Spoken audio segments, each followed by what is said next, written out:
And now we got a fight. We have a legitimate fight here. Draymond's jersey's ripped in half. Every team has an enforcer, and the Warriors have Draymond. Green gets tied up. Just watch the leg. Draymond Green punched teammate Jordan Poole at practice today. Were you surprised Dre was suspended? I was not surprised at all. He's been called a system player, a dirty player, a genius, a menace, a future Hall of Famer, and the reason his team might never win again. Draymond Green doesn't fit into a box, because the moment you try to define him, he breaks it. You can't tell the story of the Golden State Warriors without him. You also can't talk about their near collapse without him either.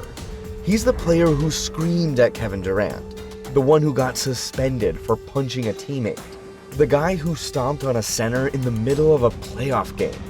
And yet, every time the Warriors raised a banner, he was at the center of it, not just on the court. In the film room, in the locker room, in every huddle, he's been fined more than any player in NBA history. But ask Steph Curry who he'd go to war with, he'd still say Draymond. Because for over a decade, Draymond has been both the engine and the fuse. He didn't score like Steph, didn't shoot like Klay, didn't dominate like KD, but he made all of them better. He was the voice, the edge, the chaos that made everything click. There were nights when his stat line read 4 points, 6 rebounds, 9 assists, and yet he was the most important player on the floor. He closed games with defensive rotations you didn't see on the highlight reel. He called out coverages before opponents even crossed half court. And when the league said calm down, he got louder. When critics said he was done, he got smarter. And now somehow in the final stretch of his career, he's still here. Still starting, still shouting, still winning. He's teamed up with another lightning rod in Jimmy Butler. And instead of exploding, it might be working. Because for all the drama, the fines, the fights, one truth still remains. Draymond knows how to win. The only question is, at what cost? Let's go back to where it all started. Before the championships, before the ejections, before the dynasty, Draymond was just a loud, undersized kid from Saginaw, Michigan, a place where you either spoke up or got left behind. He wasn't bred for polish, he was raised on edge. In high school, he led Saginaw to back-to-back state titles.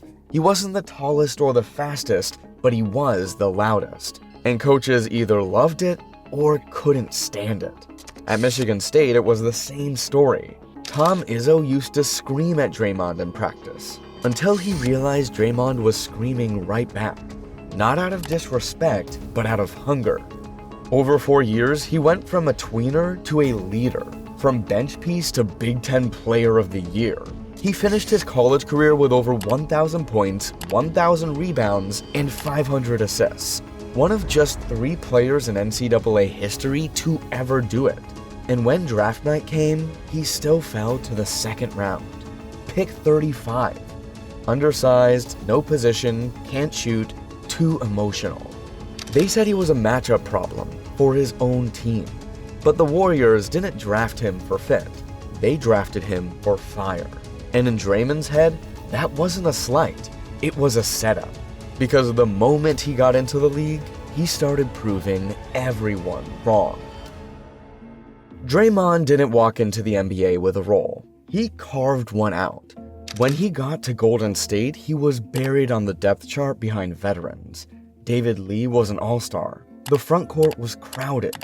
Draymond, just a second-round pick with no jumper and too many opinions. But behind closed doors, he was relentless. Every practice, every film session, he was the loudest guy in the gym. He called out coverages and scrimmages, he talked trash in walkthroughs, he played like every possession was Game 7. And soon, the team started to notice. By his second year, there was a new coach, Steve Kerr. And with him came a new system, one built on spacing, switching, and speed. Draymond fit it perfectly. Suddenly, that undersized forward was guarding centers and running the offense. Kerr benched David Lee, started Draymond, and the Warriors never looked back. In 2015, they won 67 games, blew through the West, won the championship. And Draymond, he averaged 12, 8, and 4, and felt like the most important player on the floor. The league saw a role player. The Warriors saw their heartbeat. Because the moment Draymond got a real opportunity, he changed everything. Every dynasty has a face. For the Warriors, that was Steph. But every dynasty also needs a voice. And for Golden State, that was always Draymond. He wasn't just the loudest guy on the team, he was the system's glue. On offense, he was the outlet when Curry got trapped. He read defenses before they unfolded, set screens, rolled hard, made the extra pass. On defense, he was everywhere. He switched onto guards, held his ground against bigs, directed traffic like a linebacker, called out plays before the offense even initiated them. And more importantly, he held everybody accountable, even the stars. If Steph missed a rotation, he let him know. If Klay lost focus, he barked. And somehow, they embraced it. Because Draymond's voice wasn't just noise, it was trust. By 2016, the Warriors weren't just champions, they were a machine. They went 73-9. Set the all-time wins record, and Draymond made the All-Star team, first team All-Defense, and nearly won Defensive Player of the Year. This wasn't a role player anymore. This was the soul of the greatest regular season team in NBA history. But when you play with that much emotion, you walk a fine line, and Draymond, he was about to cross it. It was supposed to be a coronation. 73 wins, back-to-back titles, and reach. The Warriors were up 3-1 on Cleveland in the 2016 finals. And then, Draymond lost control. Late in Game 4, after a hard foul, he got tangled up with LeBron. There was some shoving, some words. Then Draymond swung up and caught LeBron below the belt. It was his fourth flagrant of the playoffs. One too many. Automatic suspension. Game 5, the Warriors' first closeout chance, Draymond wasn't in uniform. He watched it from a luxury box inside Oracle. And without him, Golden State cracked. Cleveland won Game 5, then Game 6, then Game 7. Just like that, the greatest regular season in NBA history ended in collapse. And for all the things that went wrong, Curry's fouls, Bogut's injury, Kyrie's shot, everyone pointed to one moment. Draymond's suspension. And Draymond, he pointed at himself too. I lost us that championship, he said. It wasn't just a turning point for the series, it was a turning point for him. Because for the first time, his emotion didn't fuel a win, it cost one. And what he did next changed the NBA forever. After blowing a 3-1 lead on the biggest stage, Draymond didn't sulk. He called Kevin Durant from the parking lot of Oracle Arena. He didn't beg, he pitched. If you come here, nobody's stopping us. And he was right. KD joined the Warriors that summer. And over the next 2 seasons, they made good on that promise. They dominated.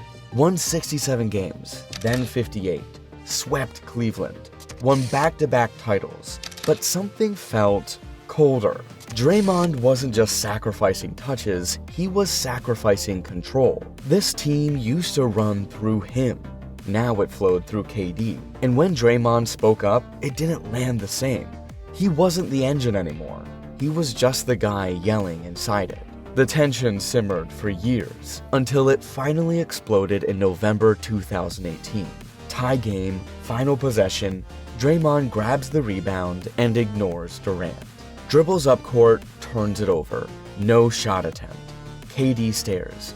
Draymond barks. Then chaos. You're a bitch. We don't need you. Words that echoed through the league. The team suspended Draymond, not the NBA. A clear message, you crossed a line. Months later, KD left. Draymond said he was trying to protect the team's identity. KD said that moment pushed him out. Either way, the Warriors won the titles, but lost something they never got back. Because when you bring in greatness, it costs something. By the time the KD era ended, Draymond Green wasn't just a polarizing player, he was the face of it. He'd always been loud, always intense, but now he was seen as dangerous. The league started keeping receipts, flagrant fouls, technicals, suspensions.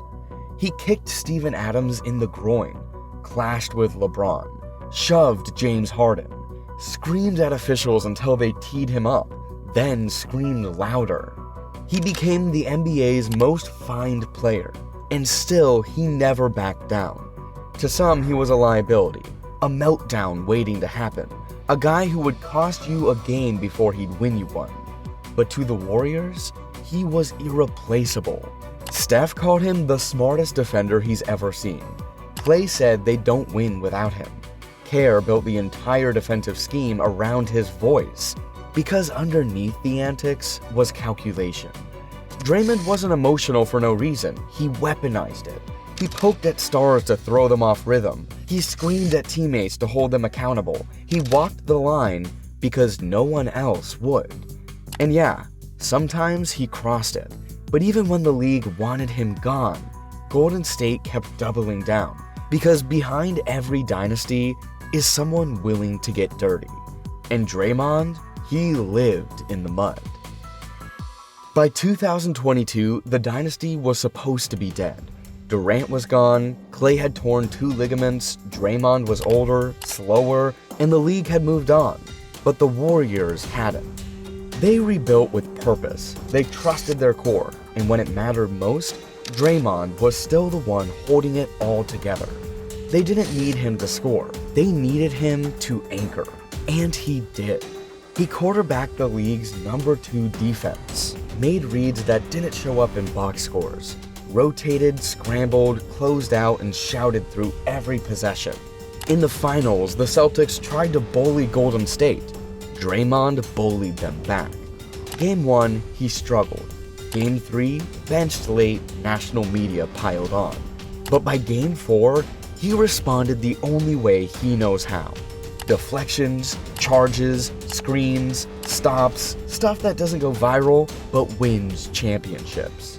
And when the clock hit 0 in Game 6, Draymond had his 4th ring. Not as a side note, as a cornerstone. He'd silenced the critics, again. Showed the league and himself that he still had it. It wasn't just redemption, it was validation. He could still win, his way. Less than 4 months after winning his 4th title, Draymond Green detonated the locker room. At a closed practice, he got into it with teammate Jordan Poole. Words escalated, shoves, then a punch. The video leaked days later, and the internet did what it does. Slow motion breakdowns, think pieces, rumors, replays. The story wasn't just that it happened, it was who did it. Because this wasn't a hot-headed rookie, it was a 4-time champion, a team leader, the voice of the franchise throwing a closed fist at a younger teammate. Publicly, the Warriors tried to move forward. Privately, everything shifted. Poole never looked the same. The chemistry fell off. The edge that once held the team together started to split it apart. They got bounced early in the 2023 playoffs, and for the first time in the dynasty's run, the locker room felt fractured. Draymond later admitted it was a massive failure on my part, but for many, the damage was already done, because for years he'd towed the line between intense and out of control. This time, he crossed it, and even with all the rings, the banners, the belief, that one punch changed how people saw him, not just as a villain, but as a risk. Most players mellow out with age. Draymond didn't. Heading into his 13th, 14th, and now 15th seasons, he was still loud, still barking at refs, still towing the edge of chaos. The fines didn't stop, neither did the ejections. He got suspended for hitting Jusuf Nurkic in the face, stomped on Domantas Sabonis, was labeled a repeat offender by the league itself. And yet, the Warriors still wouldn't give him up, because every time you thought he was done, he still made them better. He still rotated faster than players a decade younger, still saw plays developing before they started, still called out coverages from half court like a coach in sneakers. But something was different. He wasn't trying to be everything anymore. He was evolving. In 2025, Golden State made a surprising move. they added Jimmy Butler, another intense, emotional, misunderstood star. And somehow, it clicked. Two of the league's most polarizing players, two guys no one thought could coexist with anybody, built a functional, fiery chemistry. Jimmy respected Draymond's mind. Draymond respected Jimmy's fire. Together, they turned a fading roster into a problem again. Because if Draymond's career proved anything, it's that winning isn't about looking good. It's about showing up and refusing to go away. When Draymond retires, his number will hang in the rafters. The rings say 4. The All-Stars say respect. The Defensive Player of the Year says dominance. But the debates, they'll never stop. Was he a genius or a liability? A winner or a wrecking ball? The reason the dynasty thrived or the reason it fractured? You can't measure his career in points. You have to measure it in moments. Game-changing stops, series-shifting rotations, plays that never showed up on the stat sheet but turned the tide.